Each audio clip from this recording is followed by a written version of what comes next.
Steven Spielberg is regarded as one of the greatest filmmakers of all time. Born in Ohio, he moved to California to study filmmaking. In 1968, Spielberg directed a short film called Emblem, which impressed Universal Vice President Sidney Sheinberg, who gave Spielberg a directing contract. After that, Spielberg would be approached by multiple producers and was eventually allowed to make his own movies. Most of his films were not only hits, but were also regarded as some of the most influential films of all time. Despite Spielberg's filmography having a lot of variety, there seems to be a consistent theme across his most popular films. Spielberg's movies have been praised for his revolutionary special effects, and those effects are used to create wonders that seem impossible. However, these effects are not just used for the spectacle, these effects are also used to build the story.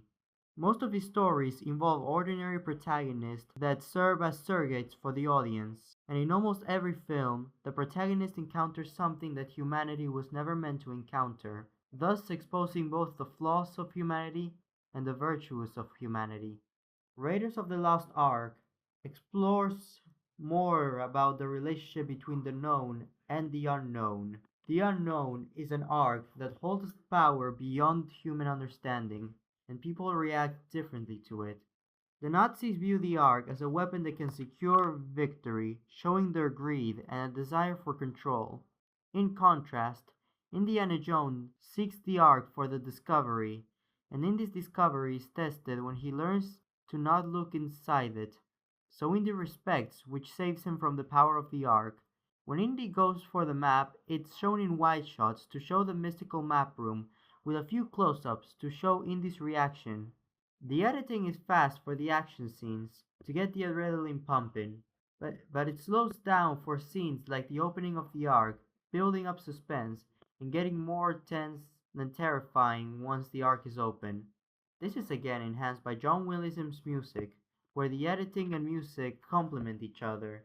Raiders of the Lost Ark suggests that mystical treasures reveal more about the people seeking them than the treasure themselves. Spielberg argues that when individuals pursue the unknown for glory, power, or control, they risk destruction.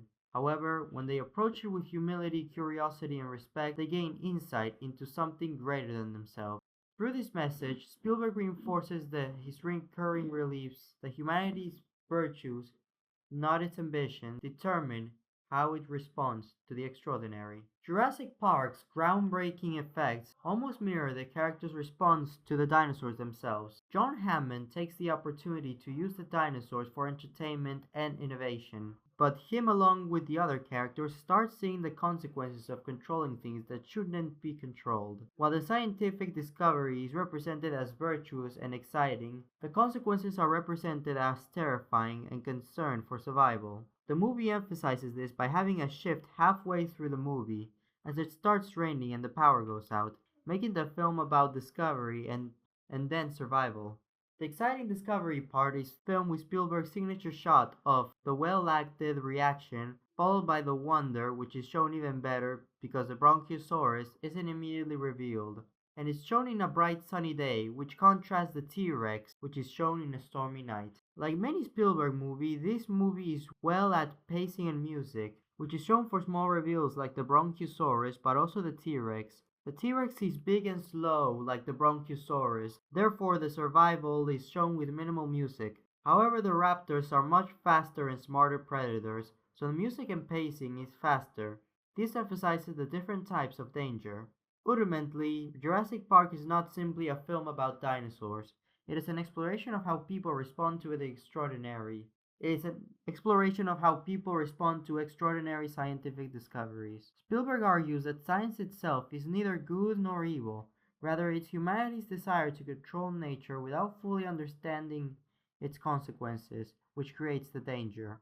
Although the film acknowledges humanity's flaws, including arrogance, greed, and overconfidence, it also celebrates curiosity, responsibility, and the willingness to learn from mistakes. Through this message, Spielberg reinforces his recurring belief that humanity's greatest discoveries should be approached not only with excitement, but also humility and respect. Unlike the previous two films, E.T., the extraterrestrial, presents an extraordinary encounter that ultimately brings out humanity's compassion rather than its fear.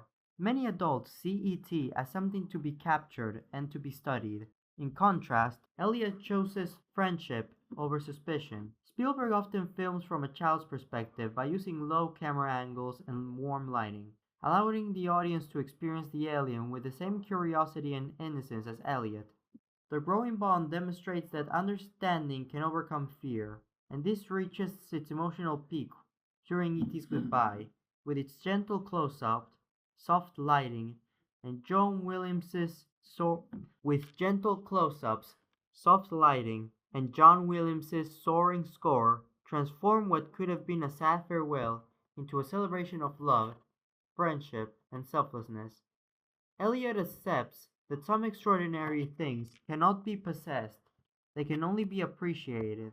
Spielberg suggests that humanity is at its best when it is a pro when Spielberg suggests that humanity is at its best when it approaches the unknown with empathy rather than fear.